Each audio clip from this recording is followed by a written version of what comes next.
Halo rekan-rekan peneliti pekerjaan sosial dan praktisi masyarakat. Langsung aja ya, selamat datang di sesi bedah kasus kita kali ini. Pernah nggak sih kalian mampir ke Warmindo pas tengah malam yang dingin, terus melihat berbagai macam orang duduk bareng nyantap mie instan sambil ngobrol santai? Nah, hari ini kita bakal membingkai ulang ruang yang kelihatannya super sederhana itu. Kita nggak lagi ngomongin warung makan pinggir jalan biasa, tapi sebuah jaring pengaman sosial ekonomi yang benar-benar vital. Kita bakal lihat gimana fenomena ini tuh bukan cuma soal bisnis kuliner kecil-kecilan, tapi tentang gimana sebuah keluarga bisa bertahan dan membangun resiliensi di tengah kerasnya hidup di perkotaan. Yuk kita mulai. Oke, ini agenda cepat kita hari ini. Mulai dari melihat ekonomi mikro Warmindo secara luas, lanjut ke studi kasus pengusaha di Sumedang, membedah kesenjangan antara motivasi dan kinerjanya, melihat tantangan strukturalnya, dan terakhir, ngebahas strategi pemberdayaannya. Bagian 1. Ekonomi mikro Warmindo. Mari kita mulai dari kacamata makro untuk melihat posisi unik warung ini di sosiologi perkotaan. Kalian mungkin familiar dengan konsep ruang ketiga atau third place dari sosiolog Ray Oldenburg kan? Nah, Warmindo ini adalah wujud paling sempurna dari konsep itu di Indonesia. Di tengah kota yang ritmenya serba cepat dan kadang bikin warganya merasa teralienasi, Warmindo hadir jadi zona publik yang super inklusif dan netral. Bayangin aja, seorang pekerja bangunan yang baru kelar shift malam dan eksekutif kantoran bisa duduk bersebelahan di bangku plastik yang sama. Di sini, ekspektasi status sosial tuh luruh gitu aja. Nggak ada sekat, semua orang setara nungguin pesanan mie instannya matang. Dan dampaknya di dunia nyata tuh kerasa banget. Harganya yang kelewat murah bikin aksesibilitasnya luar biasa untuk semua kalangan. Keterjangkauan inilah yang narik orang buat datang setiap hari. Terus, kunjungan yang rutin ini lama-lama memantik obrolan informal, dari sekedar curhat ringan sampai info lowongan kerja. Buat pekerja perantau yang rentan, interaksi harian kayak gini benar-benar bertindak sebagai jaring pengaman, psikologis yang secara aktif ngebangun modal sosial mereka. Masuk ke bagian 2, studi kasus pengusaha Sumedang. Sekarang kita geser dari teori sosiologis ke data empiris di lapangan.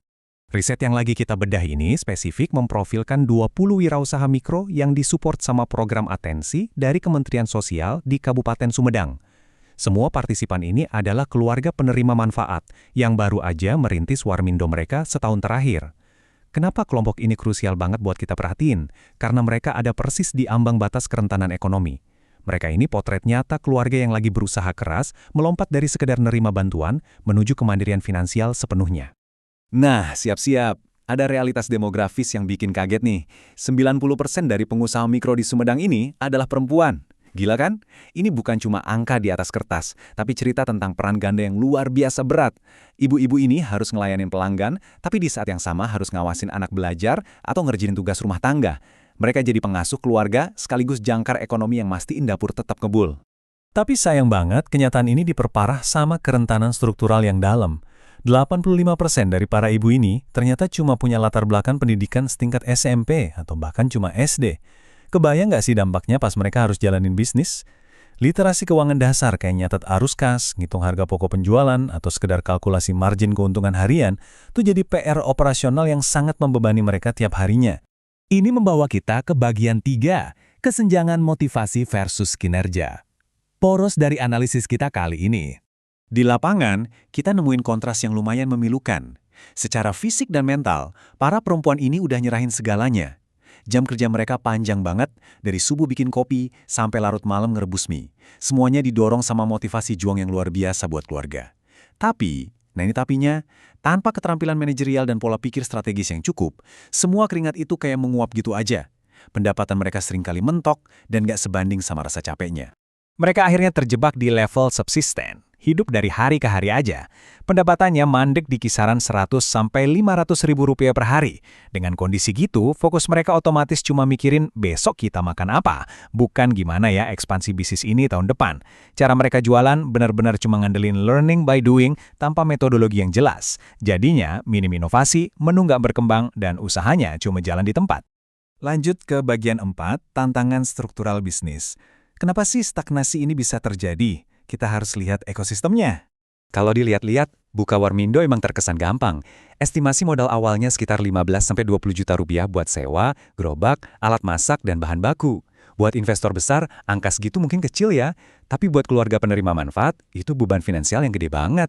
Ditambah lagi mereka harus mikirin biaya operasional harian yang lumayan tinggi dan saingan yang super ketat. Jaring pengaman finansial mereka itu tipis banget, gampang banget robek kalau ada pengeluaran dadakan.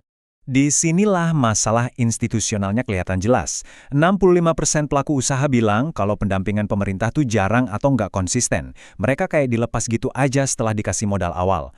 Nah, karena modal mepet, mereka susah dapat lapak yang strategis. Terus mau pinjem uang ke bank juga susah karena nggak punya agunan dan literasi perbankannya minim.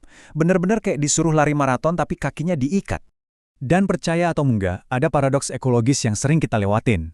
Perputaran uang yang cepat dari mie instan murah ini nyimpen masalah lingkungan yang serius. Satu porsi mie itu bisa ngasilin 1-3 sachet plastik. Coba kita kalipatkan ke skala makro. Hasilnya, ada sekitar 650.000 sampai 800.000 kantong plastik yang numpuk di TPA kayak Bantar Gebang setiap harinya. Gila kan? Ini beban lingkungan yang nggak bisa kita abaikan lagi. Bagian 5. Strategi pemberdayaan. Oke, kita udah tahu keruwetan tantangannya, sekarang waktunya kita bahas solusi berbasis bukti. Berdasarkan data lapangan, ada 3 langkah konkret nih buat praktisi dan pembuat kebijakan.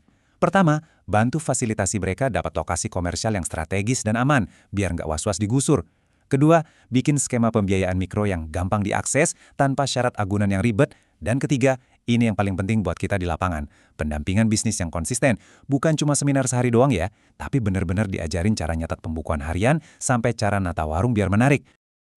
Tapi gimana soal masalah sampahnya? Tenang, transisi ke praktik ramah lingkungan itu sangat mungkin kok. Buktinya ada di program Green Warmindo dari Yayasan Bintari di Semarang. Lewat edukasi yang tepat, ibu-ibu pedagang ini ternyata antusias banget nyortir sampah plastik mereka sendiri. Ini matain stigma kalau peduli lingkungan itu cuma buat kalangan menengah ke atas. Wirausaha mikro juga bisa kok jadi garda terdepan buat pelestarian kota. Pada akhirnya rekan-rekan, mentransformasi unit usaha kecil ini tuh bukan sekedar ngurusin hitung-hitungan untung rugi. Sektor Warmindo ini adalah kartu penyelamat. Lewat pemberdayaan warung kecil ini, kita sebenarnya lagi mastiin seorang ibu bisa ngasih makan bergizi dan nyekolahin anak-anaknya. Kita lagi ngebangun kemandirian perempuan dan memperkuat resiliensi keluarga di akar rumput. Ini benar-benar misi kemanusiaan. Jadi saya mau ninggalin kalian dengan satu pertanyaan buat dipikirin, gimana cara institusi pekerjaan sosial kita bisa benar-benar ngejembatanin para wirausaha mikro ini supaya mereka nggak cuma sekedar bertahan hidup, tapi bisa berkembang secara berkelanjutan. Pas kalian balik ke lapangan atau bikin kebijakan baru nanti, tolong ingat temuan-temuan ini ya. Makasih banyak udah antusias ngikutin sesi bedah kasus kali ini. Mari kita wujudkan perubahan nyata. Sampai jumpa.